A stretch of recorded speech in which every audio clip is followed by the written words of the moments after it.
噔噔噔噔，是有浴缸的。牛排的側面顏色是很美的，我们給大家先看一下側面的顏色，粉紅色，這個在切當下就知道好吃了，因為很嫩。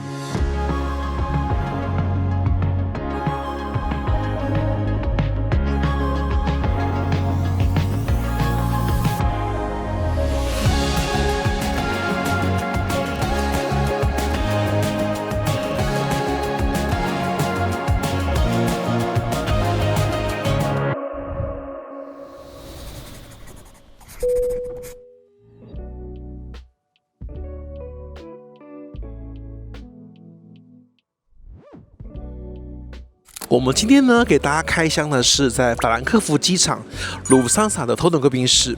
那盧夫桑薩在這邊的話有3種貴賓室，分別是 First Class Lounge、Senator Lounge 跟 Business Class Lounge。那我們現在給大家開的是 First Class Lounge。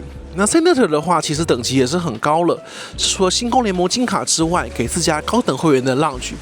這邊的話就是給高等會員的參議員 Lounge， 是不是大家很多人都配對到參議員啦？可以這邊走走哦。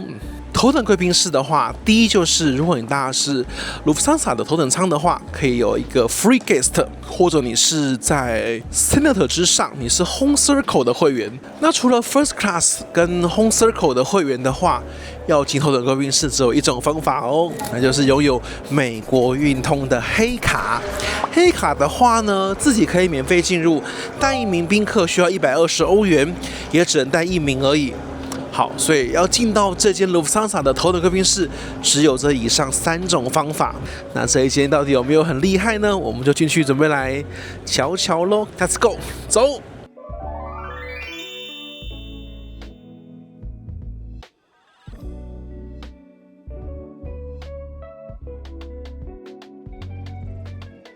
我們現在所在地是在法蘭克福機場申根區的頭等貴賓室，是由盧夫桑薩所提供的。這是門口check in的部分。那進來這邊的話是簡單的一些辦公的區域，像這樣。那在裡面可以有一個不被打擾的空間，做自己的事情。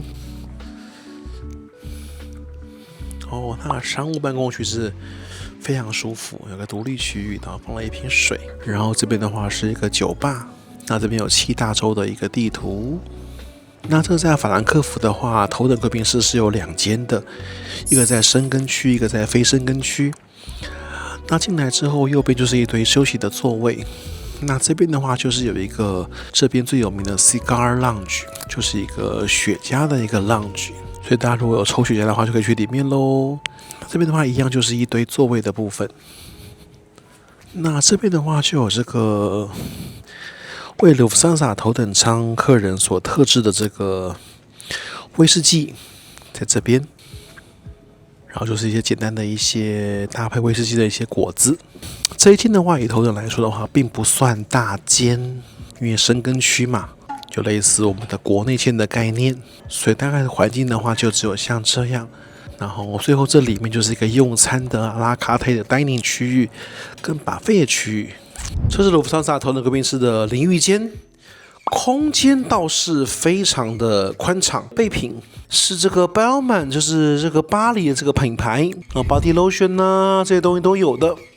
不過沒有牙刷，也沒有刮鬍刀。廁所部分像這樣。另外一側的話就是浴室部分了，這個空間真的是蠻大的。然後這有吹風機，這另外一側的空間像這樣。這頭等貴賓室的話，這淋浴空間真的是蠻大的，也蠻寬敞的，空間非常的舒服。然後它營業時間的話，直到晚上9點哦，所以大家如果是比較晚搬進的話，進來這個空間要記得提早過來使用。好啦，我們現在就來看餐食的部分了。那這邊的話也是每個月會有一張這個 special 的 menu。那這個月 special menu 的話是有一個就是一個 snack sauce，Italian snack， 然後再就是有個 risotto， 有一個燉飯，然後再有就是個燉的牛小排，就是 beef rib。然後再就是有個 apricot 的杏桃的東西。那另外一本 menu 的話就會像這樣，這一本就是正常的頭等艙的菜單。前面是早餐的部分的話，就是一些蛋啊，還有一些三明治啊，班尼迪克蛋就比較基本的。好，那在這個湯的部分，這個應該是個泰式的湯，叫做 Tom Kha Kai。然後主餐部分的話，有這個鮭魚排和牛漢堡，再有這個 Kaiser Veal， 這個是小牛肉，然後再來下一個也是牛肉，是煎的牛排，所以牛肉有3道料理，然後再就是有一個 Oriental 東方的這個 bowl， 就是一些蔬菜的那個料理，然後再有一個烏冬，就是烏龍麵，不過它這是就是有用這個四川的這個東西，然後還有香菜。Dessert 有個 signature 的 first class 的這個甜點，等一下我們一定要點一下。然後再就是有個 sorbet， 小孩吃的也是有個小牛肉的漢堡。对，那這是菜單的部分。再來我們就來看這個酒單，酒單的話也是非常的豐富。它一開始就很不錯的，它有一個那個3個就是非酒精飲料。那中間這個是 apple with rose， 然後再就是有個這個 wild pear， 就是一個梨子汁。上面這個不知道什麼夠的，這個我們等一下可以來看一下。它這3個看起來都蠻好喝的。然後再來香檳的話，也是有4款香檳。我點的這杯是第一個，它是這個是 rosé 的口味。然後再來這一頁是我非常有興趣的，來德國嘛，怎麼能少了 Riesling 呢？對不對？德國就 Riesling 的大本營嘛。Riesling Special， 那這邊有2款 Riesling， 還有一個 Dessert Wine。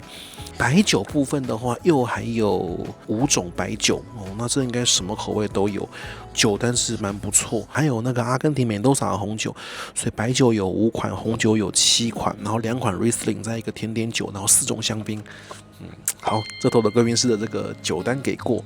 好啦，那就這是酒單跟菜單的部分，還有 Special Menu。那我們第一道映入眼簾呢，就是一個非常有趣味的東西。這一道湯品的部分呢，就是一個其實聞起來就像泰式的冬陰功湯啦。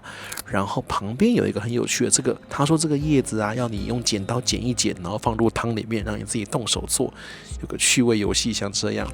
然後再來，他先上這就是那個 pasta， 但是它是烏龍麵做底，不是意大利麵做底。好了，那我們現在就拿這個剪刀開始要剪嘍，我們來剪這個東西。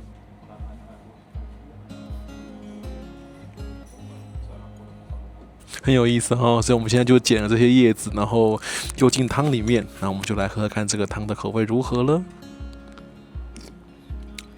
對，它就是冬陰功湯本人，它是做的是濃湯版本的，非常 OK， 蠻不錯的。再來我們就要試這個看起來很澎湃的這個 pasta， 不過它是烏龍麵做的。好，我們來試這個哦，有四川的味道，這一道非常好吃哎。這個亞洲食物做得很好哎，歐式的肉醬，但它加了四川的那些花椒跟麻油進去，然後搭配上這個辣椒，所以這樣就是有非常亞歐合璧的味道。然後再就是麵條使用的是烏龍麵，給我有點像日本料理的感覺。這個意大利麵非常讚，所以這個創意非常的好，很好吃。除了阿拉卡特部分，也有很多自助部分。那映入眼簾的話，第一個就是這個德國人很愛吃的這個麵包，然後在這邊也是一堆麵包的選擇。再來就是基本的這些火腿啊、起司啊、這些冷盤、無花果呀、各種堅果啊，然後這邊一定會有可頌。再來這邊就是奶油，還有這種沙拉的配料。冷食部分其實選擇也是蠻多的，這邊還有一些蛋啊跟肉的選擇，咖喱，然後有這個是意大利餃子。然後白飯，自助餐區那邊也是有牛肉、馬鈴薯，跟這些中式餐點什麼都有哎，種類非常豐富哎。然後接下來的話，這邊還有甜點的部分。甜點的話有起司蛋糕，有這上面這個蛋糕，然後還有這個一圈的這種蛋糕哦，東西真的是很多呢。整個用餐的環境的話，就會像這樣，它就像個餐廳的區域。那我們剛剛看完自助餐台區，其實很多東西看起來都很厲害，但是真的肚子有限，我們還是吃阿拉卡特好了，東西真的太多了。那我們現在阿拉卡特也下一道菜來了，這是鮭魚。那鮭魚的話，我們就搭配 Riesling。鮭魚旁邊有很多的這個醬料，鮭魚跟馬鈴薯泥，口味不錯。青菜本人非常好吃。好了，那我們這個月的特殊菜單，這個燉牛小排來了。這看起來的話呢，上面有一些胡蘿蔔，旁邊這個應該是有點 Pasio 的醬汁哦。然後這個有一個這個丸子，好，我們來 try 一口這牛肉。那這道菜的話，它自己有搭配一杯 Pernod， 對，所以我們就選它搭配酒。我們來吃一口這個。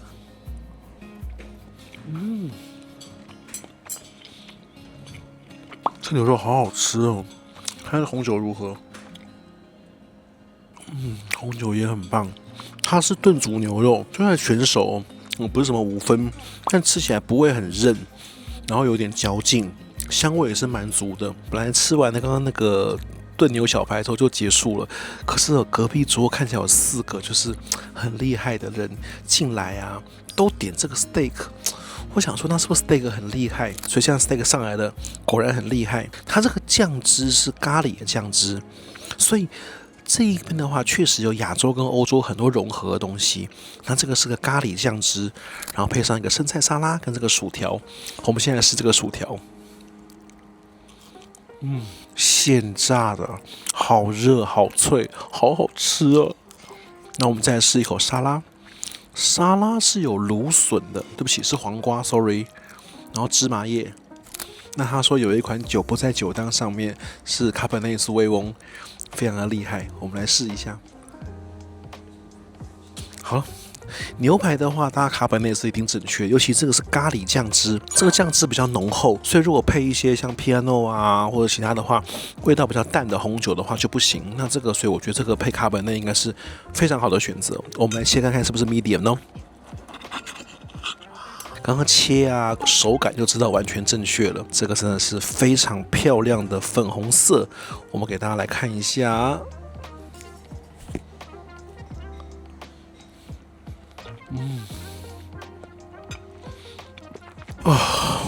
比 BA 的 Concord Room 的食物真的是好吃100倍，真的好吃。這個牛排5分熟，我覺得這個是有卡達頭等的水平了，這真的好吃，非常的嫩，搭上這咖喱醬汁啊，這完全不違和，非常的讚。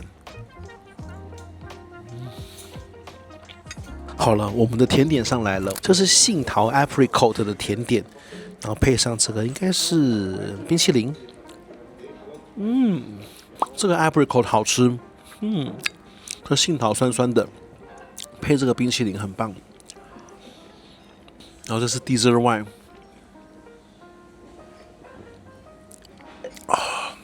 雖然我是 BHGL， 但是我不得不承認 Lufthansa 這個 First Class Lounge 的餐食真的大勝。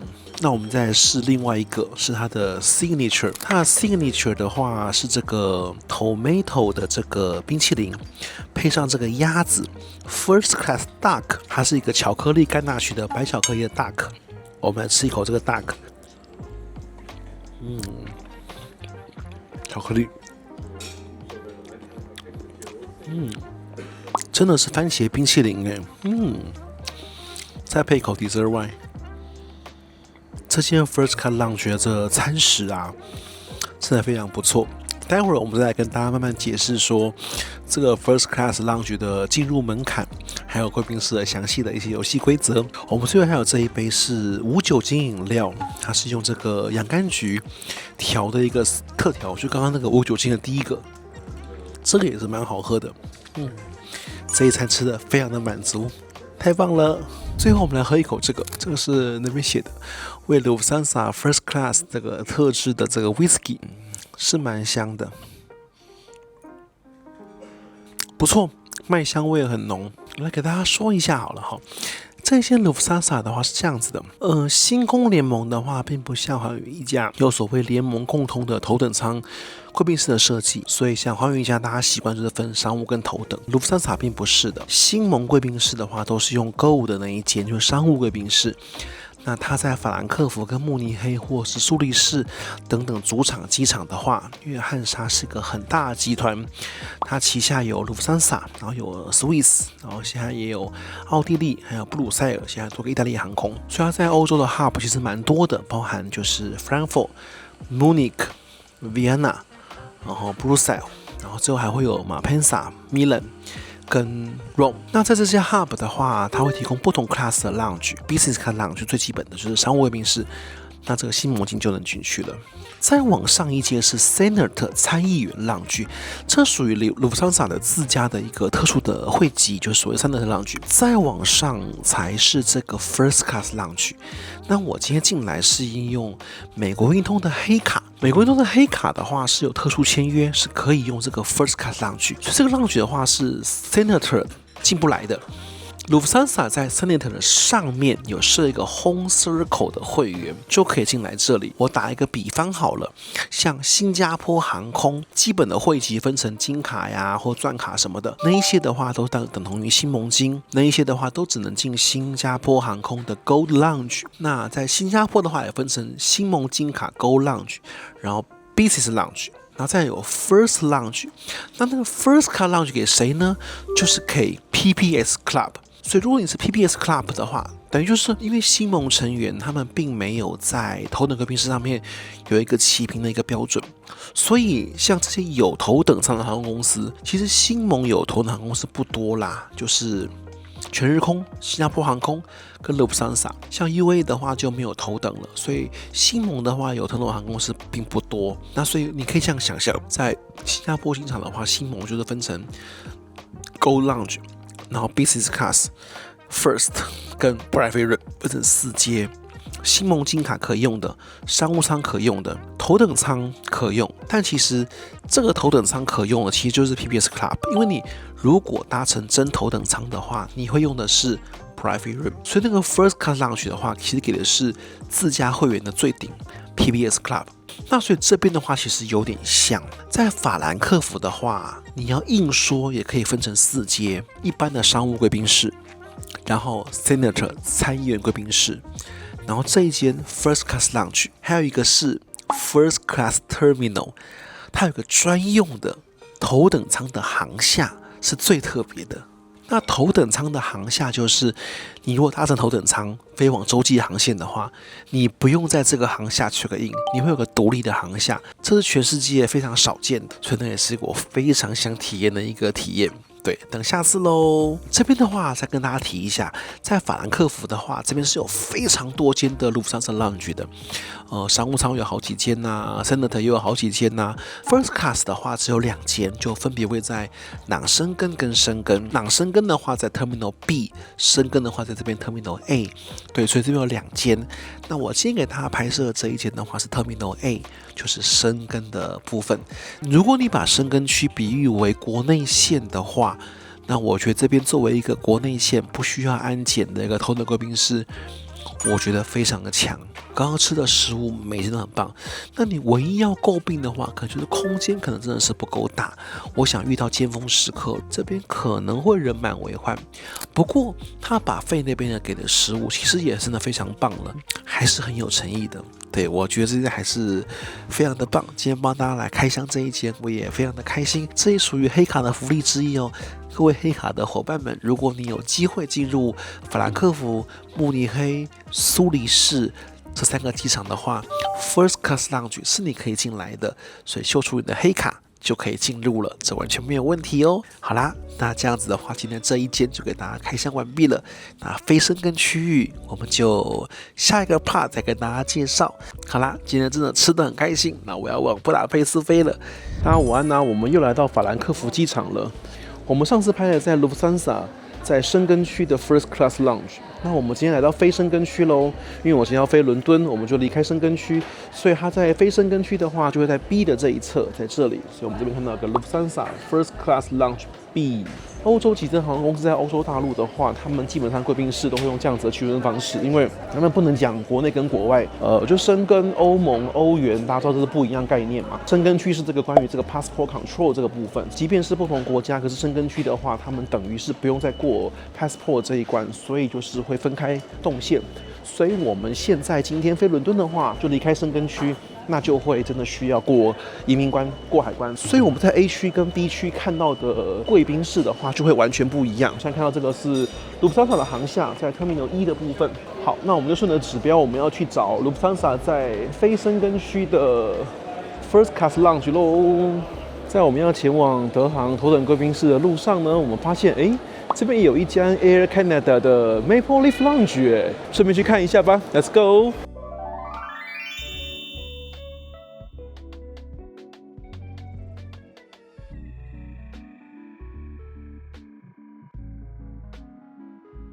了，我們看到加拿大航空的楓葉標誌了，所以我們今天先去看一下 Maple Leaf Lounge 嘍。哇，入口進來之後，看到這個空間感蠻好的耶，而且裝潢也是蠻新的。哇，這間不錯哎，我覺得絕對比盧森薩自家的商務貴賓室要好。這邊一樣有一個非常漂亮的這個戶外看飛機的地方，是不能走出去的。但是這邊這一區看飛機的地方非常的美。那座位的話，其實也還算不少。食物部分的話，跟上次 SFO 一樣，應該是比較簡單的。我們來看一下。首先這裡冷盤的部分就一樣，有一些起司啊、火腿這些東西。然後下面有基本的有一個基本的炒蛋。然後 sausage、番茄、鬆餅，非常歐洲基本。然後一些簡單的麵包。那這邊一樣有一區就是咖啡飲料。我們來看一下酒的部分吧。酒的部分有一支Rosé，然後這一支的話，這應該是白酒吧。然後有一支 Prosecco， 一支德國這邊怎麼少了 Riesling 呢？對不對？紅酒的話，這邊也有好幾款。氛圍是非常的安靜，空間倒是蠻舒服的。中間還有一區這樣子的區域，那下面那個亮綠燈都是一堆那個充電插座。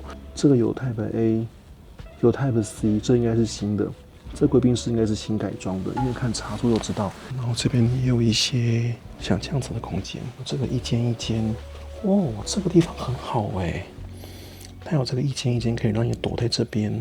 睡覺休息，然後充電插座什麼都有，哇，這個地方很棒哎。其實我今天要來之前，我沒有預期到會有這間貴賓室，所以剛剛是臨時起意。但是我一走進來就發現需要跟大家好好介紹一下，因為基本上有 Type C 的都一定是這1-2年新改裝的，因為他剛剛查了，對，這一間是2025年新開放的，算是剛整修完，2025年最新開放，所以難怪真的非常的新哎。星空聯盟裡面加拿大航空貴賓室算是相對還可以的哦，外面的空間明亮，有看飛機的地方。食物當然簡單啦，就是歐美級航空公司的食物真的比較差，所以我們就比空間跟硬體就好了。然後這個躺椅區非常棒，我覺得如果搭長程飛機前，在這邊這樣躺着休息一下，而且這個間數不少，我們給大家走一下哦。第一間1，然後過來2、3、4、5，所以這邊是有6個這個可以休息的這個小房間呢。貴賓室啊，通常新改裝的都會蠻不錯啦，因為畢竟新舊還是有差。中間這個整修的非常的漂亮呢，很美，這間很棒。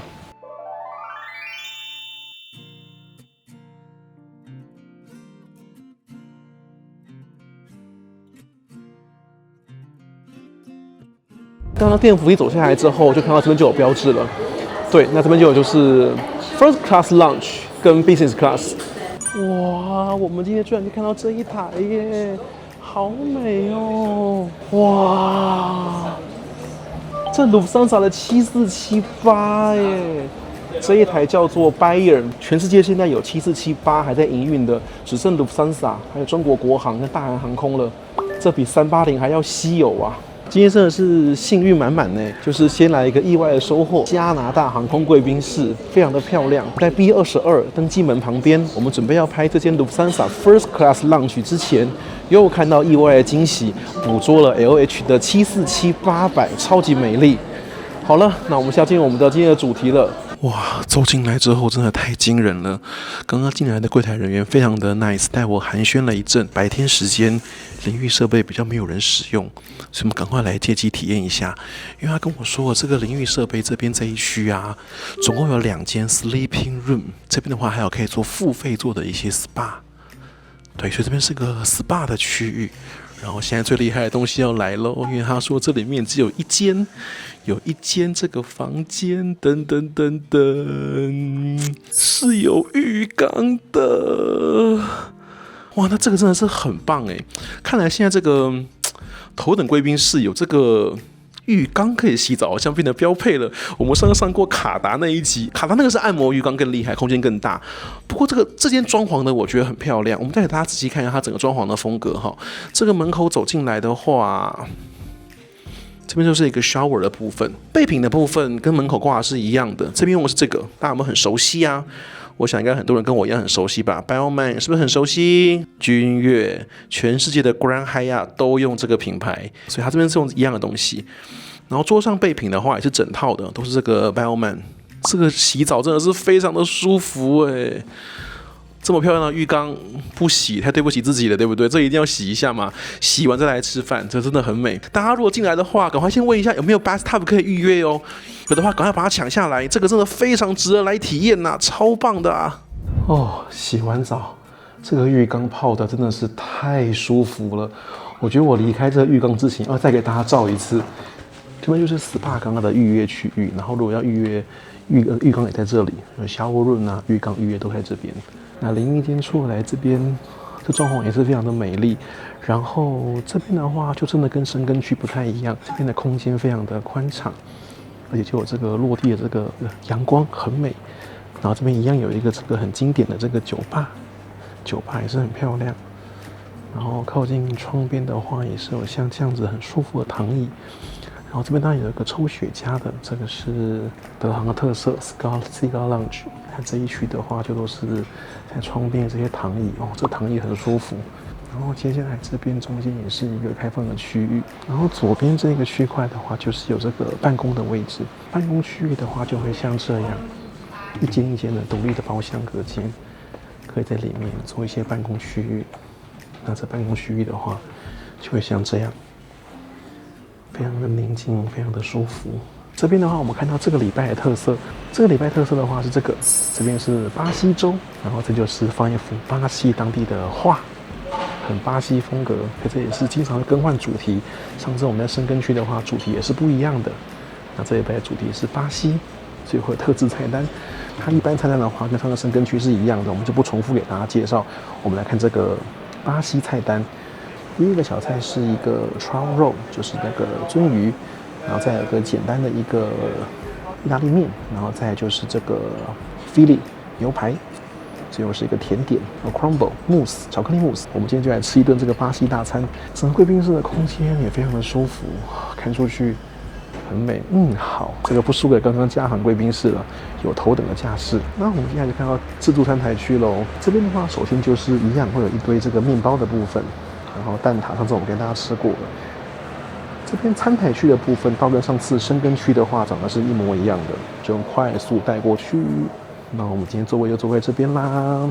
那我們要開始我們美好的午餐了，先從香檳開始吧，是這一支香檳。那所以這邊的話就是。給自家的 Home Circle 會員，如果搭乘這個非深耕區的話的航線，就可以使用這貴賓室。那這邊我覺得真的很讚的幾個理由，就是畢竟歐陸航班還是比非歐陸航班要多非常多。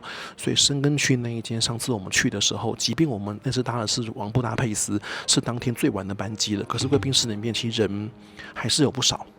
因為歐陸線的班機真的是很多嘛，那這邊的話，你可以這樣想，就是說它的相對來講，它的空間比那一間深耕區大很多。你可以把深耕區就想成是我們亞洲國家的，就是國內線貴賓室，因為它是不用過移民關的。然後非深耕區的話，囊深耕你就可以想成是國際線的 lounge。所以我們如果拿日航來舉例的話，你就會發現就是那國內線 lounge 跟國際線的話 level 一定是差的非常的多的，國際線的話一定是厲害非常多。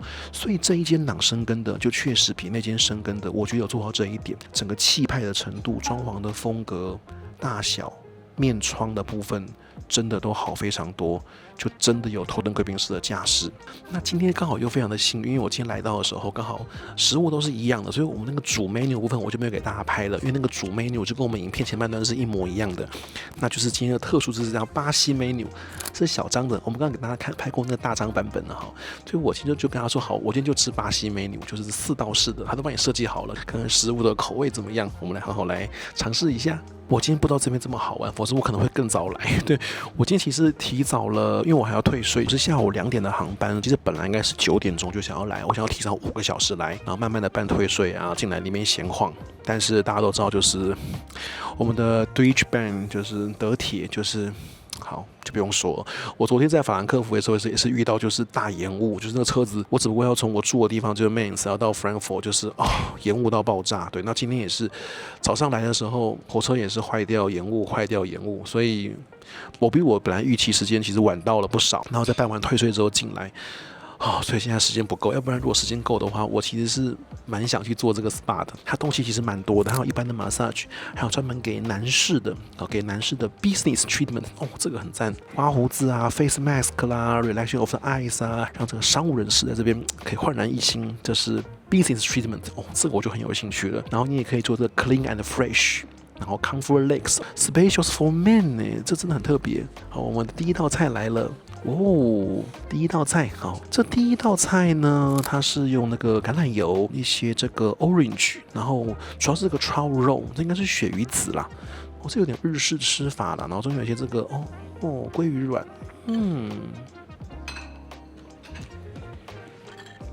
是生魚，然後配上一些鮭魚卵。你要調這個醬，醬有點可惜，對我這個人來說就是不太鹹了。我口味比較清淡，所以重口味的可能會喜歡。對我來說，這個醬有點太鹹了。不過魚肉是很新鮮的生魚，然後配上這個鮭魚卵，很好吃。第一道吃完是蠻清爽的，可是就是真的有點鹹，要喝蠻多水的。在這個 SPA 呀，有這個 spacious for him for men，這就讓我覺得這個很棒。nail care 可以做指甲 waxing 啊，這都有。然後再來就是你可以做 facial anti aging 抗老。然後這個 treatment for sensitive skin 敏感肌。然後再來也有 beauty extra， 這真的很棒哎。這個的話就只有囊生根，在 Next to Gate， 我們今天講這個 B22 這邊才有，在深根區的話，就在 A 區那邊的那個 First Class 是沒有的。總結一下的話，就是說餐食的部分的話，它的深根區、囊生根區、國內線、國際線2線貴賓室的話，是一模一樣。對不起這邊的話就是我只是用國際線、國內線讓觀眾比較容易理解啦因為一般在亞洲的話，像我們在日本呢，我們就是用國內線、國際線，那台灣也是一樣，所以當然我知道這邊的話這樣說法是不對的只是用這樣子稱呼，所以大家就是邊小力一點，對，就我知道它是叫囊生根跟深根區啦好，那我們就這樣說明，軟體的餐飲部分是一模一樣的，所以你可以講在國內線深根區的話，餐飲真的是一流，就是你要在國內線貴賓室然後這麼好吃的東西。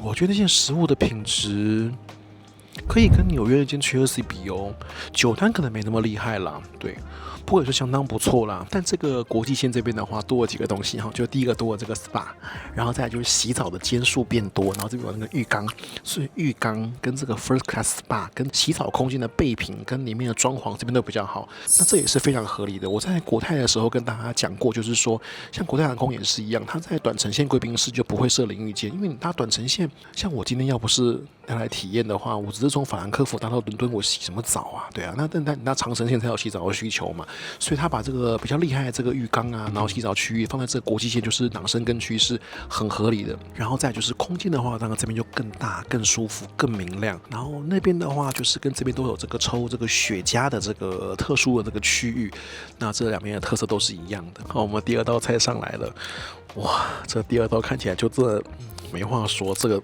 很厲害，是蟹肉。我給大家看一下這個蟹肉，這個蟹肉超級多，這蟹肉多到爆炸我給大家這樣子，還沒有這樣子一半，有這樣2倍這個蟹肉腿，超級多蟹肉。蟹肉好好吃哦。然後問他說，那第二個要搭什麼 pairing 啊？